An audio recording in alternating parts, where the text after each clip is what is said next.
when I first came into the league, I used to get literally hundreds of letters a week, fan clubs around the world and so forth.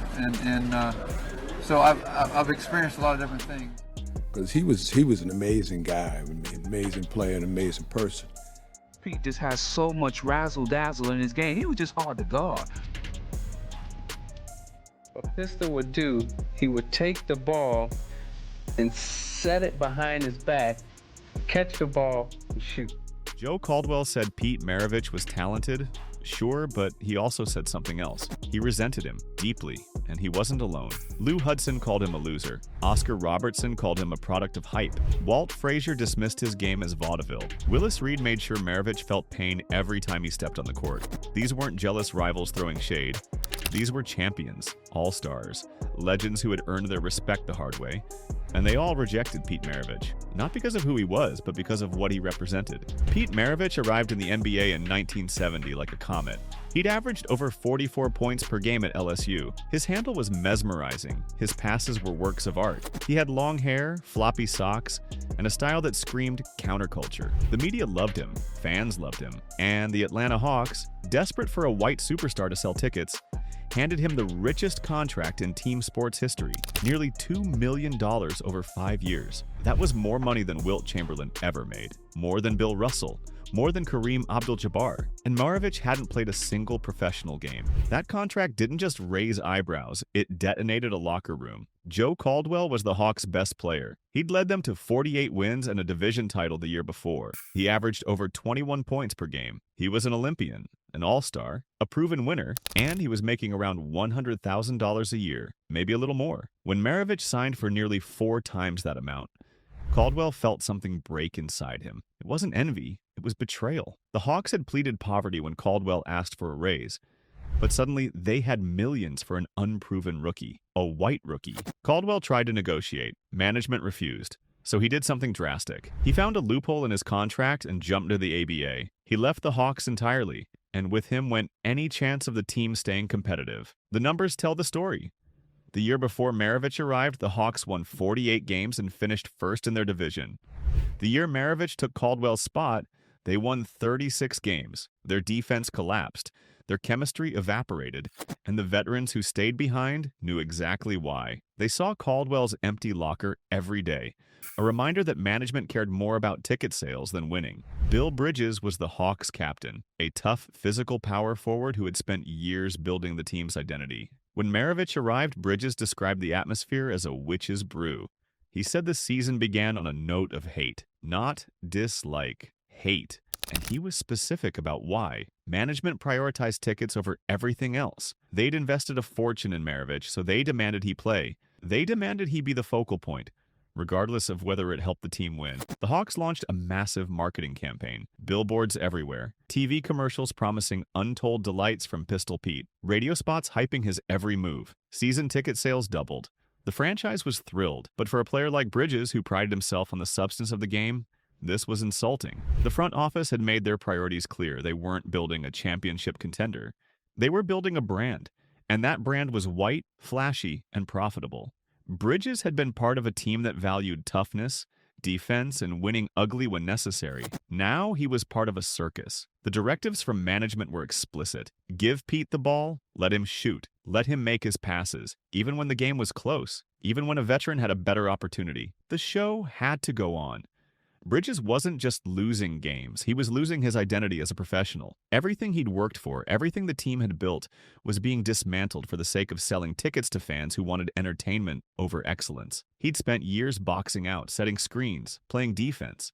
The grunt work that won games. Now the team was being sold as the Pistol Pete Show, a traveling circus where winning took a backseat to entertainment. Bridges watched his team's hard-earned identity get auctioned off for white suburban ticket buyers, and he hated it. He later admitted that Pete might become better than Jerry West someday, but he also said that this year was going to be miserable for everyone. He was right. Lou Hudson suffered the most. Sweet Lou was one of the most efficient scorers in the league. His jumper was flawless. His game was quiet, professional, deadly. He let his play speak, and his assessment of Maravich was brutal precisely because it wasn't emotional. Hudson said Maravich had the greatest raw talent he'd ever seen, but then he added this: he will always be a loser. That's his legacy. It never looked easy being Pete Maravich. Hudson wasn't being cruel. He was diagnosing a fatal flaw. Maravich played for the highlight, not the win. He was a ball hog, and in 1970, that was a serious insult. The Hawks had built their offense on ball movement, rhythm, and efficiency. Under Maravich, it became a one-man show. Pete would dribble for 20 seconds, then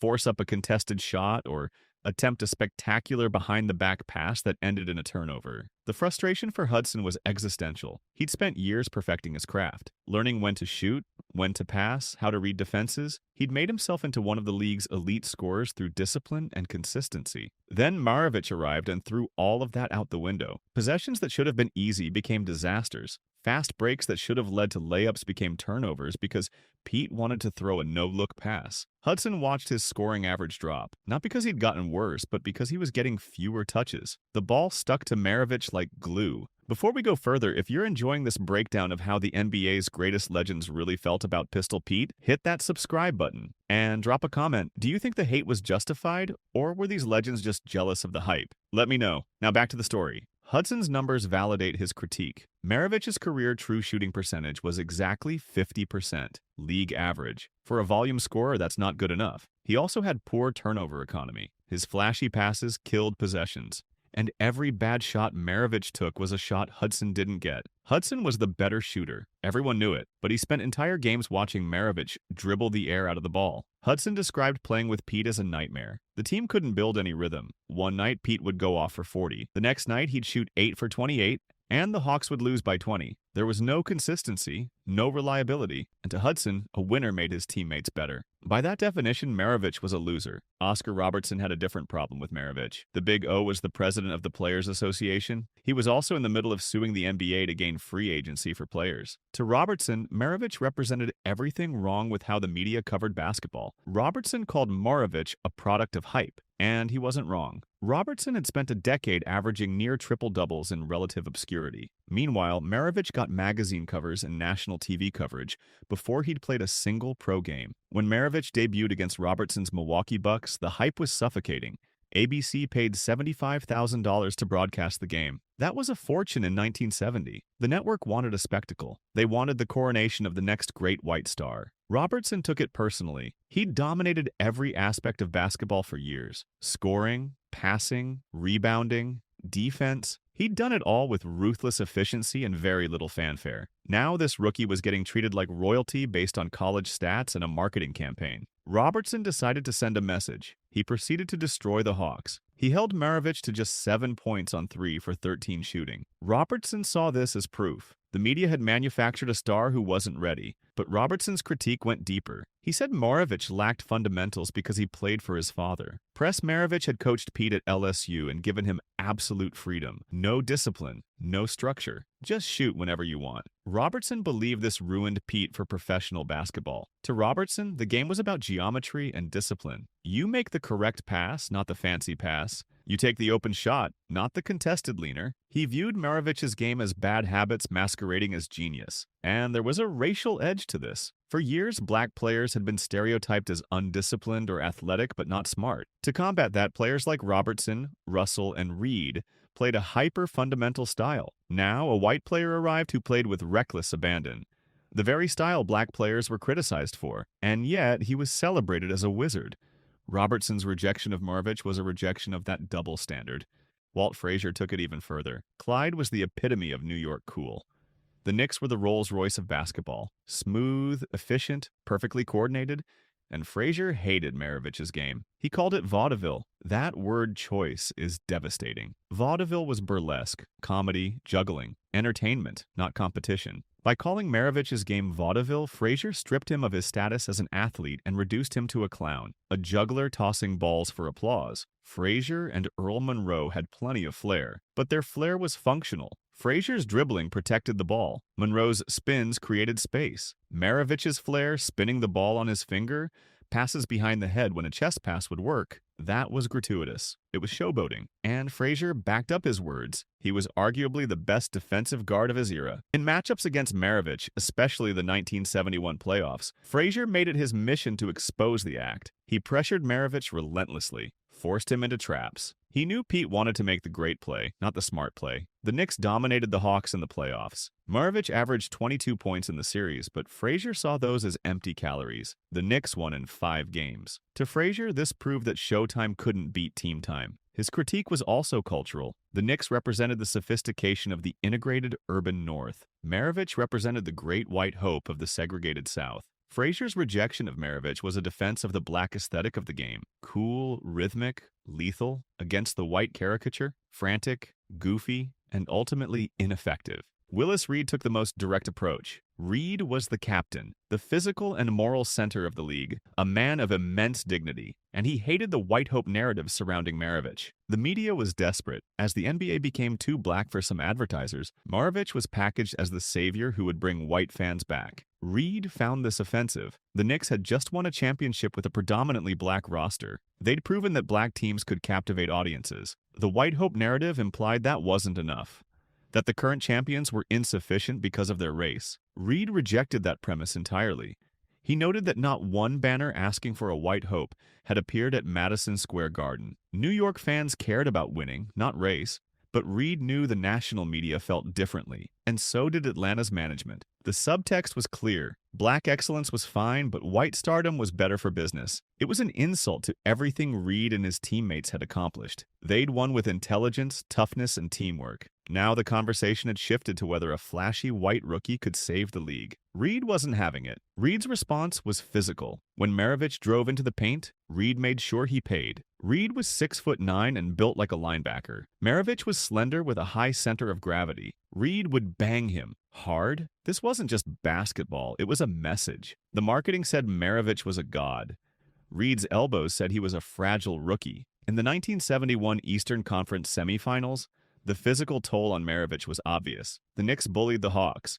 Reed's physical play enforced the hierarchy. You may get the money and the magazine covers, but on this court, you're weak. This was how Reed rejected the symbol Maravich represented, not with words but with force. The hate wasn't random, it was structural. Joe Caldwell saw labor inequity. Unproven white talent valued 4 times higher than proven black excellence. Bill Bridges saw corporate betrayal, a winning culture sacrificed for box office appeal. Lou Hudson saw his team prioritize individual stats over wins.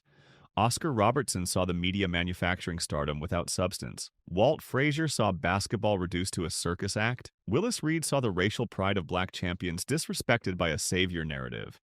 Each grievance was valid. Each was rooted in the reality of the 1970s NBA, a league where black labor produced the product, but white capital controlled the narrative. To these legends, basketball was a struggle for respect, a vehicle for economic mobility, a demonstration of collective excellence. To the Maravich marketing machine, basketball was entertainment. When Lou Hudson called Pete a loser, he was defending the definition of winning. When Joe Caldwell left for the ABA, he was defending fair pay.